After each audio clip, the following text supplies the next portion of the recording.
Du denkst, du müsstest den Gesetzen in Anführungsstrichen, der Medizin, der Wirtschaft und Gesundheit folgen. Schütze den Körper und du bist gerettet. Das ist, was wir hier spielen mit dem Ego. Schütze etwas, was nicht wirklich schützbar ist, weil offensichtlich, du merkst es ja auch, so wie Jesus gesagt hat, brechen hier immer noch Knochen. Auf dieser Ebene wird es keinen hundertprozentigen Schutz geben. Es ist unmöglich. Wir spielen damit ein hoffnungsloses Spiel und können uns aus der Angst nicht befreien, wenn wir den Gesetzen des Ego trauen. Hi, ich bin Peri Soilu und du bist hier mal wieder beim Happy Cool Podcast, dein Podcast für mehr Lebenssinn, Bewusstsein und Klarheit. Ich freue mich, dass wir hier heute wieder zusammenfinden für eine kleine Runde mit unserem guten Freund Ein Kurs im Wundern. Ein Kurs im Wundern ist ja ein Training für unseren Geist, damit wir das derzeit dominante Denksystem ablegen lernen. Dieses dominante Denksystem basiert auf dem Ego und das Ego redet uns ein, dass wir nur ein Körper sind, verletzlich, dass wir angreifen müssen und uns verteidigen, damit wir einigermaßen sicher sein können. Und ein Kurs im Wundern zeigt uns auf, dass es eine höhere, eine geistige Ebene gibt. Und diese geistige Ebene, die ist unsere absolute Wahrheit. Wir sind in Wahrheit nicht dieser Körper, der ja verletzlich ist, das ist ja offensichtlich, sondern ein unsterbliches Bewusstsein, das diese menschliche Erfahrung gewählt hat. Und dieses unsterbliche Bewusstsein ist immer sicher. Es ruht in etwas, was ein Kurs in Wundern Gott nennt. Gott ist nur die bedingungslose Liebe, die uns erschaffen hat. Das ist eine Energie. Wir sind in Wahrheit auch Energie. Wir sind ein Bewusstsein und wollen diese menschliche Erfahrung machen. Und wenn wir aus dieser Perspektive wieder hier dieses menschliche Dasein betrachten, dann sind wir ruhiger, gelassener, friedlicher, glücklicher, weil wir wissen, hey, das hier, was sich hier offensichtlich auf dieser menschlichen Ebene ausspielt, ist nicht die absolute Wahrheit. Heute wollen wir gemeinsam den Kurs wieder nehmen und auf etwas schauen, was der Kurs uns wiederholt als so eine Art Mantra gibt, nämlich, dass wir nicht ein Körper sind. Ich glaube, wenn wir als Kursschüler diese Idee, dass wir nicht ein Körper sind, lesen, dann verstehen wir sie, so wie mit vielen Sachen, die uns der Kurs näher bringt. Doch das wirklich 100% zu leben, dass wir in Wahrheit nicht dieser Körper sind, weil es ist ja, es fühlt sich ja einfach so verdammt echt an, in diesem Körper zu stecken, ist schon mit sehr viel Disziplin in unserem Geist verbunden und ich glaube, für die meisten von uns ist es ein Prozess und wozu ich uns heute einladen will, ist, dass wir nochmal überprüfen, inwiefern wir vielleicht doch noch am Körper hängen und dabei uns nicht dafür kritisieren, weil ich glaube, manchmal, wenn wir mit dem Kurs gehen, möchten wir viel früher am Ziel sein, als wir es sind. Also reden wir uns ziemlich oft ein, dass wir weniger abhängig von unserem Körper sind, als wir es in Wahrheit sind. Also müssen wir uns immer wieder, Hand aufs Herz, hinterfragen, wie sicher fühle ich mich eigentlich in Wahrheit? Wie sicher fühle ich mich in dieser Welt? Wie sicher fühle ich mich in dieser menschlichen Erfahrung? Bin ich wirklich tatsächlich dort angekommen, dass ich weiß, dass ich 100% Geist bin und dieser Körper, auch wenn er verletzlich ist, mir keine Angst macht? Diese ganze menschliche Erfahrung mir wirklich überhaupt keine Angst mehr macht. Und ich glaube, die meisten von uns, ich eingeschlossen, wir sind noch nicht ganz dort. Und für mich, ich habe mal mit dieser Idee so ein bisschen gesessen, diese Idee, wie sehr hängen wir eigentlich noch am Körper und können wir uns das auch eingestehen und können wir damit auch in Frieden sein, dass das der Weg ist, dass wir wahrscheinlich dieses Gefühl, für das wir kein Körper sind, sehr, sehr spät auf diesem Weg zurück nach Hause ablegen werden. Beziehungsweise es legt sich selbst ab. Wir können es gar nicht schneller tun, als es für uns der Plan ist. Und können wir damit in Frieden sein? Können wir damit sanft umgehen, dass wir wahrscheinlich noch ganz lange bis in die höchsten Höhen dieses Gefühl haben, doch irgendwie noch ein Körper zu sein. Auch wenn es nur ein klitzekleines bisschen ist. Ich glaube, knallharte, liebevolle Ehrlichkeit ist hier immer von uns gefragt. Für diese Idee, dass wir ziemlich lange wahrscheinlich auf dem Weg nach Hause, in welcher Dimension auch immer, noch am Körper hängen werden oder an dieser Idee, dass wir doch irgendwie besonders sind, einzigartig sind, was wir ja alle sind, weil wir sind alle einzigartig und damit ist keiner einzigartig, aber manchmal wollen wir gern diese Einzigartigkeit nur für uns und denken, ja, wir sind ja voll besonders, aber kein anderer ist es. Manchmal kommt auch noch diese Ego-Illusion in uns hoch und all das ist gut, das soll ja hochkommen, damit wir es ansehen und immer weiter transformieren und ablegen können. Nun gut, was ich auch noch angeguckt habe für dieses Thema, ob wir uns wirklich sicher fühlen in dieser menschlichen Erfahrung oder uns das manchmal auch nur einreden wollen, weil wir einfach weiter sein wollen, als wir es sind, weil wir ja uns selbst nicht enttäuschen wollen als Schülerinnen und Schüler von einem Kurs in Wundern und vielleicht auch nicht wollen, dass die anderen von uns enttäuscht sind, reden wir uns manchmal ein, wie gesagt, dass wir vielleicht weiter sind, als wir sind und ignorieren oder verdrängen, dass uns der Körper immer noch etwas bedeutet.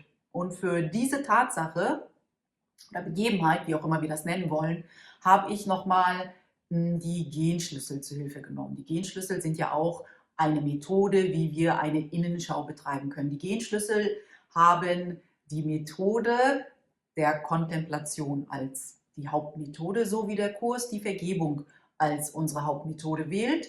Und was mit der Kontemplation passiert, ist, dass du einen Genschlüssel nimmst und wenn du mehr über die Genschlüssel erfahren willst übrigens, dann findest du alles über die Genschlüssel auf der Webseite www.genekeys.com heraus. Ich werde hier in den Shownotes auch nochmal kurz den Link erwähnen, so damit du weißt, wohin du musst. Auf alle Fälle ist es ein sehr spannendes System, will ich jetzt mal sagen, was dir mit der Innenschau hilft und es ist ein System, so nennt es der Begründer der Gene Keys, Richard Rudd, der Selbsterleuchtung. Du nimmst ein Profil, was dir die Gene Keys ausspucken und die Genschlüssel, die dann für dich aktiv sind in deinem Profil und gehst mit denen in die Tiefe, indem du kontemplierst. Ich habe uns jetzt mal den Genschlüssel 12 herausgesucht.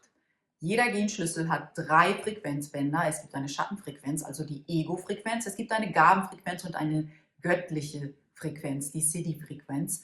Und der Genschlüssel 12 hat in der Schattenfrequenz, also in dieser Ego-Frequenz, wo wir Angst als Motivation erfahren, den Schatten der Eitelkeit. Und Eitelkeit ist die Ego-Illusion, die uns einredet, dass wir irgendetwas, irgendeinen menschlichen Aspekt in dieser Erfahrung doch nicht loslassen können, weil der uns besonders macht, weil wir den mögen, weil wir auch mögen, ein Körper zu sein. Und Eitelkeit geht deshalb in die Trennung anstelle in die Verbindung und hat irgendwie immer dieses, ich bin so besonders, ich kann das besonders gut oder solche Sachen, ich bin irgendwie besser als die anderen oder die anderen sind gefährlich, deswegen muss ich mich von ihnen fernhalten. Also Eitelkeit hat viele Aspekte. Das Schöne an den Genschlüsseln ist, dass wir die Begriffe, da ist auch eine Parallele zum Kurs übrigens, die Begriffe, die uns die Genschlüssel geben, wir haben dafür schon in unserem dominanten Denksystem eine Definition. Wir alle haben eine Idee darüber, was Eitelkeit ist. Aber wenn wir dann ein Buch lesen,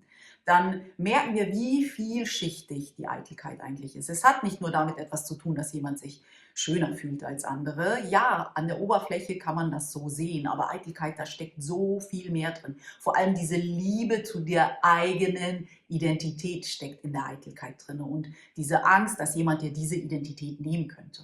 Und deshalb finde ich, passt dieser Aspekt von Eitelkeit sehr gut zu dieser Idee, dass wir Angst haben, den Körper ganz und gar loszulassen und uns nicht mehr mit ihm zu identifizieren. Und es ist fast egal, wie lange wir mit dem Kurs gehen. Dieser Aspekt, dass wir doch irgendwie noch an irgendetwas von diesem Körper hängen, kann uns wirklich und auch sehr subtil bis in die höchsten Höhen begleiten. Also bis auf den letzten Schritt auf dem Weg zurück nach Hause kann es sein, dass wir immer noch irgendeinen Aspekt anschauen müssen, der mit der Liebe zum Körper oder der Besonderheit, die mit dem Körper einhergeht, zu tun hat. Und wenn du jetzt denkst, ja, ich bin das nicht, ich bin kein Körper und ich bin frei, so wie der Kurs mich lehrt, dann kann das wirklich sein. Ne? Also das will ich dir nicht nehmen. Doch wie wir uns auch überprüfen können, ob das wirklich stimmt, dass wir ganz und gar nicht mehr am Körper hängen und völlig frei sind und völlig angstfrei durch diese Welt gehen, ist ja, wenn wir diese Welt beobachten und sie ziemlich im Wanken ist und es sehr unruhig wird und es nichts mit uns macht, dass wir in der Gleichmütigkeit bleiben. Aber wenn du wankst, wenn du merkst, es macht dich unruhig, wenn es in der Welt unruhig ist, dann weißt du, okay, ich hänge noch irgendwie an dieser menschlichen Erfahrung, ich hänge noch an dem Körper, weil wenn die Welt unruhig ist und es mich unruhig macht, für was bin ich denn unruhig? Bis auf, dass ich denke, irgendwie könnte es für meine Identität, für mein kleines Ich, für meinen Körper gefährlich werden, ist es doch egal, ob es in der Welt unruhig ist oder nicht. Ist es doch egal, wer wieder laut schreit. Ist es doch egal, wo dann wieder Unruhen ausbrechen oder eine Hungersnot oder was die Wirtschaft tut. Wenn du nicht an diesem Körper hängst, Weil nur ein Körper kann ja sich davon bedroht fühlen. Dann würde dich das in einer gleichmütig friedlichen Energie belassen. Nichts würde dich berühren. Du bist angstfrei und dein Herz ist geöffnet und nichts kann dich überfordern. Und wenn das noch nicht der Fall ist, dann ist das komplett okay. Da müssen wir nicht ausrasten, da müssen wir keine Panik kriegen. Wir dürfen es einfach annehmen. Ich finde wirklich, der Genschlüssel 12 hilft dabei, das sanft anzunehmen, dass wir einfach auf dieser Reise sind und wir zwar wissen, dass unsere wahre Sicherheit jenseits des Körpers ist, aber wir es vielleicht noch nicht ganz und gar leben. Alles hat seine Bewandtnis. Gestern, da waren wir bei Lektion 76, wo wir gelernt haben, dass es keine Gesetze gibt und dass wir keinen Gesetzen unterstehen außer den Gesetzen Gottes. Und heute, da sind wir dort, dass wir ein Anrecht auf Wunder haben. Ich weiß nicht, wie die Lektion gerade bei dir so nachwirkt und ob du dich auch immer wieder daran erinnerst, heute dir öfter in der Stunde vorzusagen, dass du ein Anrecht auf Wunder hast und vor allem, wenn dich irgendetwas in Versuchung führen will, nicht mehr mit deiner geistigen Natur verbunden zu bleiben, immer wieder dich zu stoppen, kurz zu atmen, vielleicht auch die Augen zu schließen und zu sagen, ich habe ein Anrecht auf Wunder. Nun muss ich aber dieses Anrecht auch irgendwie geltend machen, indem ich mich läutere. Ich muss meine Überidentifikation mit meinem Körper und mit dem Ego immer wieder ablegen. Dafür brauche ich Disziplin. Ich habe Disziplin vorher immer, bevor ich den Kurs hatte, als etwas Negatives empfunden. Und erst mit dem Kurs habe ich gemerkt, wie gut Disziplin sein kann. Disziplin für deinen Geist. Denn der Kurs lehrt uns ja, wir erreichen so wenig, weil unser Geist so undiszipliniert ist. Also, gestern waren wir bei Lektion 76 und da haben wir was über diese höheren Gesetze, die Gesetze Gottes gelernt. Und nochmal kurz zur Erinnerung. Wir wollen verstehen, wie es überhaupt ist, angstbefreit durch diese menschliche Erfahrung zu gehen. Das Gefühl nicht mehr zu haben, wir identifizieren uns mit irgendetwas, was den Körper angeht. Weil wenn das der Fall wäre, würden wir ja total frei, total leicht, immer glücklich, immer friedlich sein, während wir diese menschliche Erfahrung machen. Wir würden in unserer wahren Natur ruhen und damit wären wir immer sicher. Wir würden uns ja nicht unsicher fühlen. Wir würden ja gar nicht denken, wir sind in Gefahr, wenn wir tatsächlich 100% in unserer wahren Natur ruhen, während wir in dieser menschlichen Erfahrung sind. Also wir wären tatsächlich sicher, frei, friedlich, glücklich. All diese Dinge. Und zu dieser Idee, dass wir in Wahrheit kein Körper sind, sondern nur reiner Geist und unsere wahre Natur völlig formlos ist, lesen wir mal gemeinsam was aus der Lektion 76. Denk an die Freiheit in der Einsicht, dass du an all die sonderbaren und verdrehten Gesetze, die Gesetze des Ego, die Gesetze dieser Welt, nicht gebunden bist, die du aufgestellt hast, um dich zu retten. Das ist nämlich, was das Ego tut. Es gibt dir völlig abstruse, völlig wahnsinnige Gesetze und sagt, so hältst du dich, also deinen Körper, sicher. Und wir glauben dem, bis wir es irgendwann verstehen, dass das uns nicht sicher hält, sondern eigentlich nur in der Angst gefangen. Wir lesen mal noch ein bisschen weiter. Es ist der Wahnsinn, der diese Dinge denkt. Du sagst, dass sie Gesetze sind und reißt sie unter verschiedenen Bezeichnungen in einen langen Katalog von Ritualen ein, die nutzlos sind und keinen Zweck erfüllen. So doppelt eine Watsche bekommen, nutzlos und keinen Zweck erfüllen. Du denkst, du müsstest den Gesetzen in Anführungsstrichen, der Medizin, der Wirtschaft und Gesundheit folgen. Schütze den Körper und du bist gerettet. Das ist, was wir hier spielen mit dem Ego. Schütze etwas, was nicht wirklich schützbar ist, weil offensichtlich, du merkst es ja auch, so wie Jesus gesagt hat, brechen hier immer noch Knochen. Auf dieser Ebene wird es keinen 100%igen Schutz geben. Es ist unmöglich. Wir spielen damit ein hoffnungsloses Spiel und können uns aus der Angst nicht befreien, wenn wir den Gesetzen des Ego trauen. Und deshalb ist es ja auch sehr, sehr hilfreich, dass der Kurs uns darauf aufmerksam macht, dass wir in Wahrheit kein Körper sind. Dennoch ist es wichtig, dass wir verstehen, bloß weil es hier oben angekommen ist, also in unserem Verstand, das weiß ich, wo der Verstand sitzt übrigens, heißt es nicht, dass wir es mit 100%iger Gewissheit bereits leben. Ich glaube, die wenigsten von uns leben es wirklich. Was okay ist, ne? Das ist nicht schlimm, das ist der Weg zurück nach Hause für dich dann und für mich und für jeden, der vielleicht auch noch irgendwie merkt, okay, da ist noch Angst in mir. Ich habe immer noch das Gefühl, ich muss den Körper schützen, damit ich sicher bin. Und schon eine Aspirin nehmen geht in die Richtung. Ein Kurs im Wundern nennt jede Medizin Magie. Er sagt nicht, nimm sie nicht. Er sagt nicht, das ist gefährlich oder das gehört sich nicht. Aber er sagt, hey, sei dir darüber bewusst, dass wenn du Medizin zu dir nimmst, dass wenn du eine Tablette nimmst, du immer noch irgendwie am Körper hängst. Du immer noch denkst, ich muss den Körper schützen.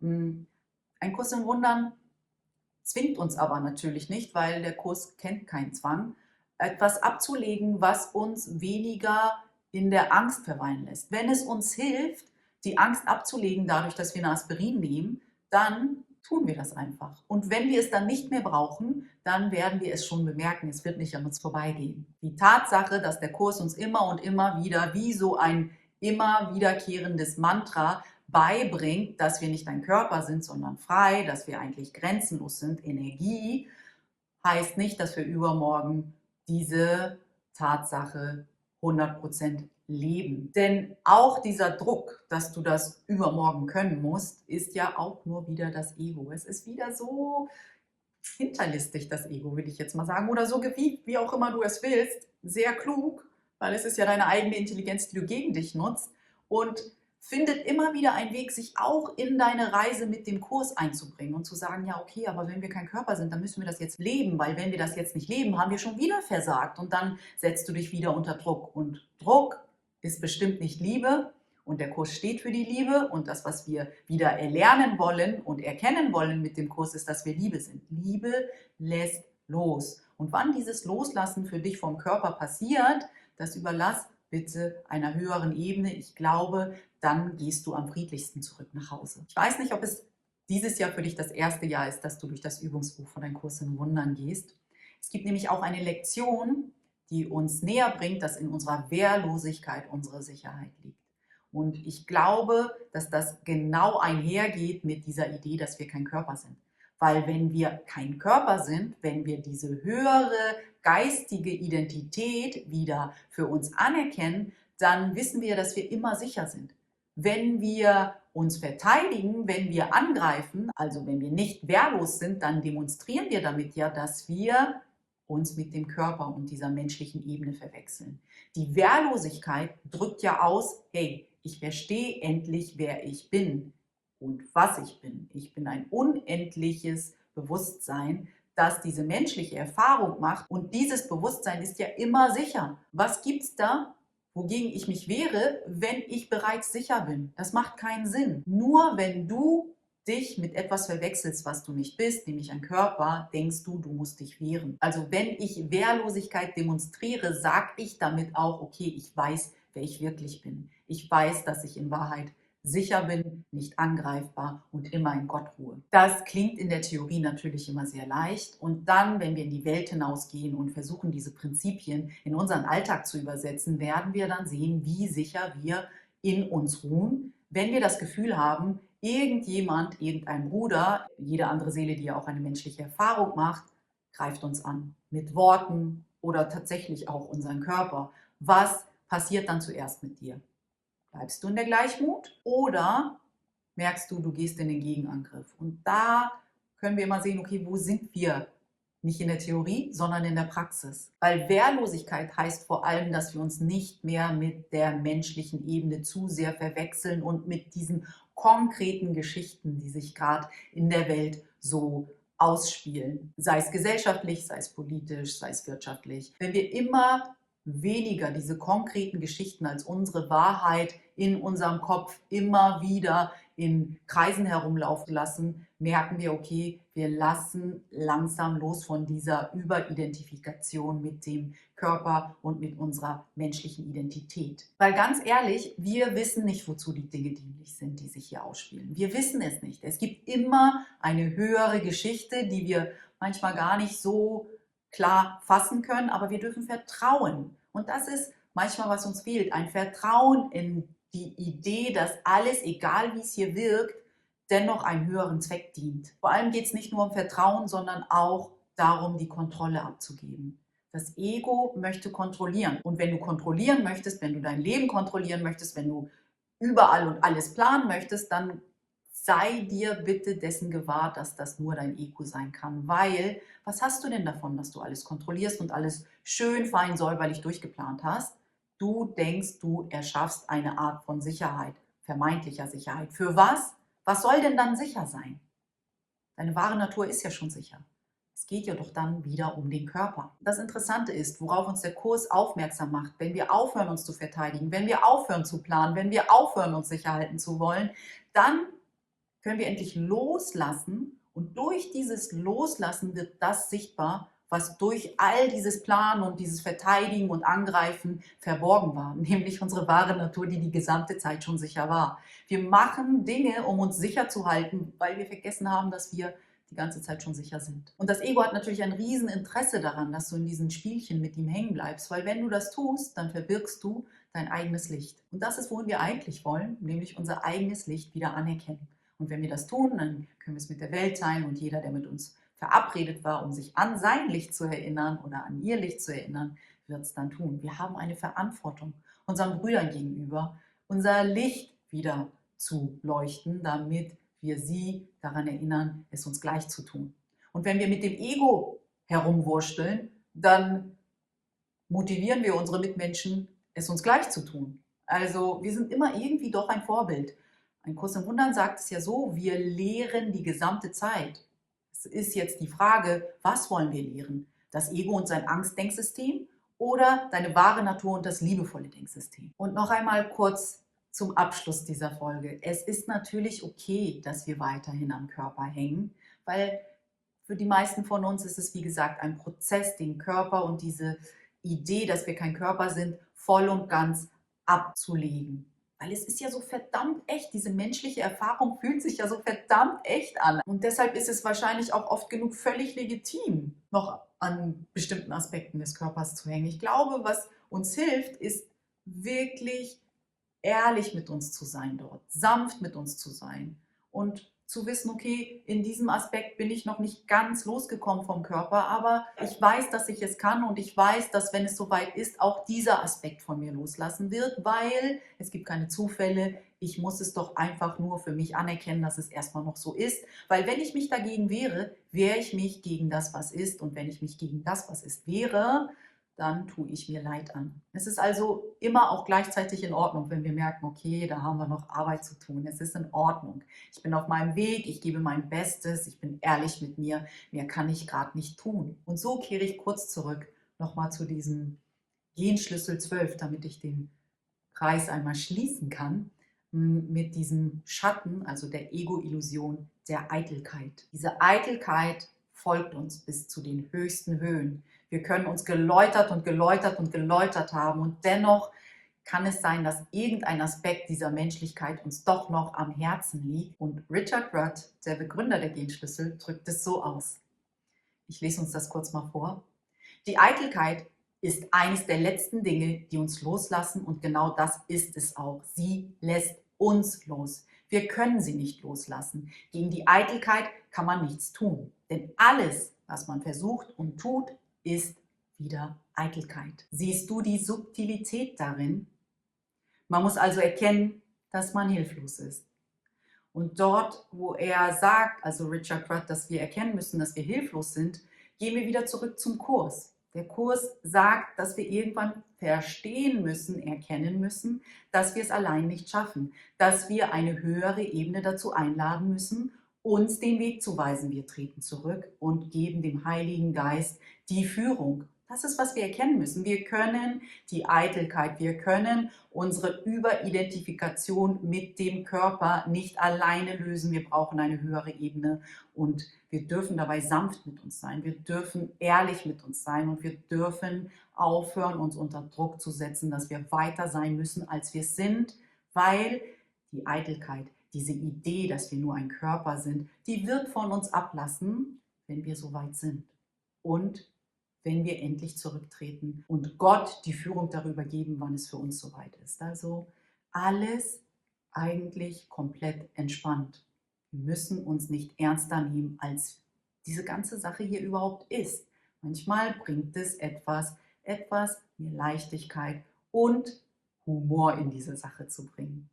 Der Kurs sagt ja nicht, du Du sollst aufhören zu lachen, bloß weil du eine Schülerin oder ein Schüler von einem Kurs in Wundern bist. Ich glaube, manchmal reden wir uns diese Ernsthaftigkeit ein. Zum Ende dieser Folge hin möchte ich uns einfach dazu einladen, Babyschritte zu machen, sanft mit uns zu sein, gütig mit uns zu sein, die Dinge mit Humor zu nehmen und ehrlich sein. Diese Ehrlichkeit, ich bin dort, wo ich bin. Und wenn ich woanders sein sollte, dann wäre ich woanders. Ich weiß, dass ich richtig bin, wo ich bin, weil ich gerade hier bin. Und hier gebe ich mein Bestes. Hier leuchte ich. Hier will ich mein Licht mit der Welt teilen. Ich muss nicht 5 Schritte weiter sein, als ich bin, weil dann setze ich mich wieder unter Druck. Und dieser Druck ist bestimmt nicht meine wahre Natur. Es ist so, als wenn wir einfach jetzt annehmen dürfen, dass das, wo wir sind, mit den Mitteln, die wir haben, mit dem Bewusstseinsstand, den wir haben, wir am dienlichsten für die Erlösung der Welt sind. Dass wir darin Vertrauen haben, dass wir 100%ig überzeugt davon sind, dass das gerade unser Weg ist und kein anderer Weg unser Weg ist, weil wenn wir einen anderen Weg bräuchten, dann würden wir ihn jetzt gehen. Ganz einfach. Nehmen wir uns das doch so vor, wie es eine Blume tut. Sie hat den Auftrag von einer höheren Ebene einfach zu blühen. Es ist egal, wo sie ist. Es ist egal, ob sie an einem hässlichen Straßenrand ist oder auf einer wundervollen Wiese oder irgendwo, wo sie so richtig Ausdruck findet. Sie blüht einfach, weil das ihr Auftrag ist. Es ist egal, sie fragt nicht, oh Gott, warum hast du mich denn hierhin getan? Ich bin völlig beleidigt, was soll das? Hier komme ich doch gar nicht zur Geltung, ich bin beleidigt, ich werde hier nicht blühen, sondern sie blüht. Sie gibt ihr Licht, weil das ist ihr Auftrag. Sie nimmt es nicht persönlich. Und ich wünsche mir für uns, dass wir uns vielleicht so ein kleines Beispiel an einer Blume nehmen können, die einfach blüht, weil das ihr Auftrag hier ist. Und so könnten wir es auch sehen. Ich muss es nicht so ernst nehmen. Manchmal hänge ich noch am Körper, manchmal nicht. Ich gebe einfach mein Bestes. Ich leuchte. Ich teile mein Licht, weil das mein Auftrag hier ist, ohne Dinge persönlich zu nehmen. Und in diesem Sinne wünsche ich dir eine ganz, ganz wundervolle Woche. Und wir sprechen uns ganz bald wieder hier beim Happy Cool Love Podcast. Danke, dass du mir auch heute deine Zeit geschenkt hast. Und vielleicht teilst du ja auch deine Gedanken mit mir hier unter diesem Video oder wo auch immer du deine Gedanken mit mir teilen magst. Ich freue mich drauf. Pass bis dahin bitte gut auf dich auf. Deine Peri.